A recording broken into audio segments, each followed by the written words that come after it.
For me, it started with an unusual email from Eileen Nishoga asking if I wanted to be involved in writing a partly Irish language drama set in the Klondike Gold Rush. And it was just such an unusual thing straight off the bat that I was too crazy to say no to. So I met up with them, talked to Dahi, talked to Eileen. We saw eye to eye straight away on everything. It's madness. It's a gold rush.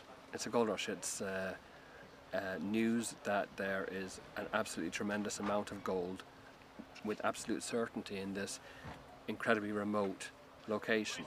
So then it becomes a global race to get there. Looking at that from an Irish perspective, from following the story of three Irish people, three brothers, who travelled to this very remote place in the Klondike, what's known as the Klondike. It's now in Alaska. It was at the time part of Canada.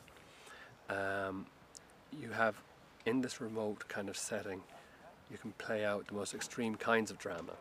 You can play out drama of greed, loyalty, revenge, and like technology and sophisticated society is stripped away. You're just left with raw humanity, and so it becomes more honest and more easy. Anybody can relate to stories like this because it's so, well, the story may be complex, but the emotions running that drive it are very real, very human, very universal.